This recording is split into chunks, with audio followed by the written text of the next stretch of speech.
Film की कहानी की शुरुआत एक चॉकलेट फैक्ट्री से होती है। इस फैक्ट्री में तरह तरह की चॉकलेट बनाई जाती हैं। फैक्ट्री के मालिक का नाम विली वोंका हेववोंका है। उत्साह और जिज्ञासा बढ़ाने के लिए विली वोंका 5 चॉकलेट बार में एक एक सुनहरा टिकट छुपा देता है। ये चॉकलेट बार दुनिया भर में सप्लाई के लिए भेजे जाते हैं।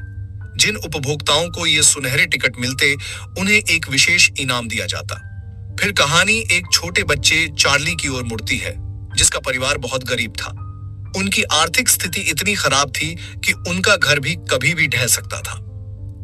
कुछ समय बाद चार्ली के पिता घर लौटते हैं। वे एक टूथपेस्ट कंपनी में काम करते थे और चार्ली के लिए टूथपेस्ट के कुछ ढक्कन लाते हैं। यह देखकर चार्ली बहुत खुश हो जाता है, क्योंकि वह विली वोंका की कंपनी का प्रोजेक्ट बना रहा था। यह देखकर चार्ली के दादाजी कहते हैं, मैं पहले विली वोंका की कंपनी में काम करता था। वे बताते हैं कि विली वोंका ने 15 साल पहले दुनिया की सबसे बड़ी चॉकलेट फैक्ट्री बनाई थी, जो बाकी सभी कंपनियों से 60% बड़ी थी। इसी से प्रभावित होकर भारत के एक राजकुमार ने विली वोंका को चॉकलेट का एक महल बनाने का आदेश दिया। विली वोंका ने राजकुमार के आदेश के अनुसार चॉकलेट का एक महल बना दिया, लेकिन उसने चेतावनी दी कि यह महल ज्यादा दिनों तक नहीं टिक पाएगा, क्योंकि गर्मी में यह पिघल सकता है। परंतु राजकुमार ने उसकी बातों को अनसुना कर दिया। अगले दिन तेज धूप निकलती है, जिससे पता चलता है कि तापमान बहुत अधिक है। नतीजतन चॉकलेट से बना वह पूरा महल पिघल जाता है। जब विली वोंका अपनी फैक्ट्री लौटता है, तो उसे पता चलता है कि उसकी फैक्ट्री में एक जासूस घुस आया था। यह जासूस दूसरी कंपनियों के मालिकों ने भेजा था, ताकि वह वोंका की गुप्त चॉकलेट रेसिपी चुरा सके। उस जासूस की वजह से अन्य कंपनियां वोंका की प्रसिद्ध रेसिपी चुराकर अपनी चॉकलेट बेचने लगती हैं। विली वोंका यह सब देखकर बहुत निराश और आहत होता है। सदमे में आकर वह बिना किसी को कुछ बताए अपने पूरे स्टाफ को नौकरी से निकाल देता है और गुस्से में फैक्ट्री को बंद कर देता है। कुछ सालों बाद वोंका दोबारा अपनी फैक्ट्री को शुरू करता है। इस बार वह फिर से 5 चॉकलेट बार में सुनहरे टिकट छुपाता है। घोषणा की जाती है कि जिन 5 बच्चों को ये टिकट मिलेंगे, उनमें से एक को एक खास पुरस्कार दिया जाएगा। अब दुनिया भर में वोंका की चॉकलेट खरीदने की होड़ लग जाती है। दूसरी ओर चार्ली का जन्मदिन भी उसी दिन होता है। उसका परिवार उसके लिए वोंका की एक चॉकलेट खरीदता है, इस उम्मीद में कि शायद उसमें सुनहरा टिकट मिल जाए। हालांकि जब चार्ली चॉकलेट खोलता है, तो उसे टिकट नहीं मिलता। वह निराश होता है, पर यह बात किसी से नहीं कहता और चॉकलेट को अपने परिवार के साथ मिलकर खुशी से खा लेता है। पहला सुनहरा टिकट एक गोल मटोल लड़के को मिलता है। दूसरा टिकट एक अमीर और जिद्दी लड़की को मिलता है। उसके पिता उसकी जिद पूरी करने के लिए अपने कर्मचारियों से हजारों वोंका चॉकलेट बार खुलवाते हैं और उसी में से एक में सुनहरा टिकट मिल जाता है। तीसरा टिकट एक स्कूल चैंपियन लड़की को मिलता है, जिसने चॉकलेट खाते हुए एक वर्ल्ड रिकॉर्ड बनाया है। चौथा टिकट एक होशियार लेकिन जिद्दी लड़के को मिलता है, जिसने अपने गणितीय कौशल से यह पता लगा लिया कि किस पैकेट में सुनहरा टिकट है। इसके चलते उस कंपनी के सभी कर्मचारियों को निकाल दिया गया और उनके स्थान पर रोबोट रखे गए। चार्ली के पिता अपने परिवार के एकमात्र कमाने वाले सदस्य थे, लेकिन अब उनकी आय का स्रोत भी समाप्त हो चुका था। ऐसे में उनके घर का खर्च चलाने वाला कोई नहीं बचा था। फिर भी चार्ली के पिता यह दुखद समाचार अपने परिवार के किसी सदस्य को नहीं बताते। कुछ समय बाद चार्ली के दादाजी उसे कुछ पैसे देते हैं, जो उन्होंने अपनी बचत से निकाले थे। वे चार्ली से कहते हैं कि वह एक बार फिर विली वोंका की चॉकलेट लेकर आए, इस उम्मीद में कि शायद अब किस्मत उनका साथ दे। चार्ली वैसा ही करता है और चॉकलेट खरीद कर ले आता है। फिर वह और उसके दादाजी बड़ी उत्सुकता से चॉकलेट का पैकेट खोलते हैं, लेकिन इस बार भी उसमें सुनहरा टिकट नहीं निकलता। निराश होकर चार्ली घर से बाहर निकल जाता है। चलते चलते उसे एक दुकान के सामने जमीन पर पड़ा एक नोट मिलता है। वह उन्हीं पैसों से उसी दुकान से एक और चॉकलेट खरीदता है। जब वह उस चॉकलेट का पैकेट खोलता है, तो अपनी आंखों पर विश्वास नहीं कर पाता, क्योंकि इस बार उसमें वास्तव में सुनहरा टिकट होता है। वहां खड़े सभी लोग उस सुनहरे टिकट को देखने लगते हैं और कुछ लोग उसे टिकट के बदले बहुत सारे पैसे देने की भी पेशकश करते हैं। लेकिन दुकान का मालिक चार्ली की सुरक्षा को ध्यान में रखते हुए उसे वहां से जल्दी निकल जाने को कहता है, ताकि कोई उससे वह टिकट न छीन ले। चार्ली खुशी खुशी अपने घर लौटता है और उत्साह के साथ अपने परिवार को वह सुनहरा टिकट दिखाता है। टिकट देखते ही उसके दादाजी खुशी से झूम उठते हैं और नाचने लगते हैं। फिर वे वह टिकट अपने बेटे को देते हुए कहते हैं, मेरे बेटे, पढ़ो, इसमें क्या लिखा है। उनके बेटे टिकट को पढ़ते हुए बताते हैं, लिखा है कि विजेता बच्चे को अपने परिवार के किसी बुजुर्ग सदस्य के साथ आना होगा। जब वे पुरस्कार लेने आएंगे तो उन्हें चॉकलेट से भरा एक ट्रक दिया जाएगा। इतनी चॉकलेट कि अगर कोई जीवन भर खाता रहे तो भी वह खत्म न हो। साथ ही 5 बच्चों में से एक को एक विशेष तोहफा मिलेगा, ऐसा उपहार जिसकी उसने कभी कल्पना भी नहीं की होगी। यह सुनकर दादाजी उत्साह से कहते हैं, मैं चार्ली के साथ जाऊंगा। फिर वे चार्ली से कहते हैं, चार्ली, एक महिला ने मुझे इस टिकट के बदले बहुत बड़ी रकम देने का प्रस्ताव दिया था। अगर हम वह पैसे ले लें तो हमारा जीवन पूरी तरह बदल सकता है। यह सुनकर चार्ली के दादाजी उसे समझाते हैं, देखो मेरे बेटे, पैसे तो बहुतों के पास होते हैं, लेकिन यह सुनहरा टिकट दुर्लभ है। यह सिर्फ दुनिया के 5 भाग्यशाली लोगों को ही मिला है। यह सुनकर चार्ली सहमत हो जाता है।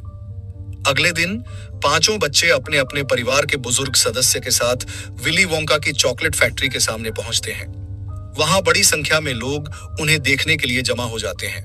जैसे ही गेट खुलता है, अंदर से एक आवाज गूंजती है, सभी का स्वागत है, कृपया अंदर आइए। यह सुनकर सभी अंदर प्रवेश करते हैं और गेट बंद हो जाता है। उन सभी का भव्य स्वागत एक गीत के साथ किया जाता है। यह गीत विली वोंका पर आधारित था। तभी विली वोंका स्वयं वहां प्रकट होते हैं और सभी का गर्मजोशी से स्वागत करते हैं। इसके बाद वोंका सभी को बताते हैं, इस कमरे की हर चीज चॉकलेट से बनी है, घास, झरने, पहाड़ और पूल तक। आप यहाँ घूम सकते हैं और जो चाहें उसका स्वाद ले सकते हैं। यह सुनते ही सभी बच्चे अलग अलग दिशाओं में दौड़ जाते हैं। तभी वह जिद्दी लड़की एक छोटे कद के व्यक्ति को देखती है। वह वोंका से पूछती है, यह कौन है? वोंका बताता है, मैं एक बार चॉकलेट के नए स्वाद की खोज में एक जंगल गया था। वहां पेड़ों पर इन छोटे लोगों का एक कबीला रहता था। इस कबीले के पास नारियल की भरपूर मात्रा थी। तब मैंने उनके नेता से कहा, अगर तुम मुझे नारियल दोगे तो मैं तुम्हें अपनी कंपनी में काम करने का अवसर दूंगा, जहां तुम आराम से रहोगे और स्वादिष्ट चॉकलेट खा सकोगे। इसी बीच वह गोल मटोल बच्चा चॉकलेट पीने के लिए पूल की ओर जाता है, लेकिन वह संतुलन खोकर चॉकलेट के पूल में गिर जाता है। तभी वहां एक विशाल मशीन आती है जिससे चॉकलेट फैक्ट्री में भेजी जाती है। उस मशीन के पाइप में वह गोल मटोल बच्चा भी फंस जाता है। तब विली वोंका के कर्मचारी उस बच्चे के लिए एक मजेदार गीत गाते हैं। यह देखकर वहां मौजूद सभी लोग हैरान रह जाते हैं। उन्हें कैसे पता चला कि वह गोल मटोल बच्चा उस पाइप में फंस जाएगा? दरअसल जैसे ही वह बच्चा चॉकलेट के पूल में गिरता है, वहां मौजूद मशीनें अपने आप सक्रिय हो जाती हैं और उस पाइप के जरिए चॉकलेट को खींचने लगती हैं। उसी समय वह बच्चा भी खींचकर पाइप में फंस जाता है। यह देखकर उस बच्चे की मां बहुत घबरा जाती है और चिंतित होकर मदद मांगती है। विली वोंका अपने कर्मचारियों से कहता है कि वे चिंता न करें और यात्रा को आगे बढ़ाया जाए। आगे बढ़ते हुए उन्हें चॉकलेट की धारा में एक नाव दिखाई देती है। सभी लोग उस नाव में बैठ जाते हैं और चॉकलेट की नदी में आगे बढ़ने लगते हैं। इसी बीच बूढ़ी विली वोंका नदी से एक चॉकलेट निकालता है और चार्ली को चखने के लिए देता है। चार्ली चॉकलेट चखते हुए वोंका से पूछता है, आपने अपने जीवन की पहली चॉकलेट कब खाई थी? यह सवाल सुनते ही विली वोंका अपने अतीत की यादों में खो जाता है। वह बताता है, मेरे पिता शहर के सबसे बड़े दंत चिकित्सक थे। हर हैलोवीन पर वे मेरे लिए बहुत सारी चॉकलेट लाते थे। उन्होंने मेरे दांतों में ब्रेसेस भी लगवाई थी ताकि मेरे दांत खराब न हो, लेकिन वे मेरी सारी चॉकलेट जला दिया करते थे। फिर दृश्य वर्तमान में लौट आता है और यात्रा के दौरान उनके सामने कई अनोखे और रहस्यमय कमरे आते हैं। अंत में वे विली वोंका के सबसे प्रिय कक्ष में पहुंचते हैं, आविष्कार कक्ष। यह एक अद्भुत कमरा होता है जहां एक अनोखा बबल गम तैयार किया जा रहा था। वोंका बताता है, इस बबल गम के 3 अलग अलग स्वाद हैं, लेकिन यह अभी भी पूरी तरह तैयार नहीं हुआ है। मुझे यह अधूरा लगता है। लेकिन वहां मौजूद वह चैंपियन लड़की वोंका की बात पूरी सुने बिना ही बबल गम को चबा लेती है। इसके कारण उसका पूरा शरीर नीले रंग में बदलने लगता है। वह एक बड़ी नीली गेंद जैसी दिखाई देने लगती है। तभी वोंका के कर्मचारी एक और मजेदार गीत गाने लगते हैं जो उस लड़की पर आधारित होता है। यह देखकर उसकी मां बहुत घबरा जाती है। विली वोंका मजाक में कहता है, यह छोटी लड़की ब्लूबेरी बन गई है और इसका रस भी बढ़ गया है, इसे बाहर ले जाओ। उसकी मां दौड़कर उसे बचाने की कोशिश करती है। बाकी लोग अपनी यात्रा जारी रखते हैं। इस दौरान विली वोंका चार्ली से फिर कहता है, मेरे पिता ने जब मेरी सारी चॉकलेट आग में फेंकी तब मैंने उनमें से कुछ जली हुई चॉकलेट खा ली थी। उसके बाद मैंने चुपके से और भी चॉकलेट खाना शुरू कर दिया। थोड़ी देर में वे सब नट्स के कमरे में पहुंचते हैं, जहां कई प्रशिक्षित गिलहरियां मौजूद थीं। ये गिलहरियां अच्छी गुणवत्ता वाले नट्स को पहचान कर अलग करती थीं और खराब नट्स को कूड़ेदान में फेंक देती थीं। यह सब देखकर वह जिद्दी छोटी बच्ची अपने पिता से कहती है, पिताजी, मुझे एक गिलहरी चाहिए, कृपया इसे मेरे लिए ले आइए। वोंका स्पष्ट रूप से कहता है, यह संभव नहीं है, हम यहाँ गिलहरियां नहीं बेचते।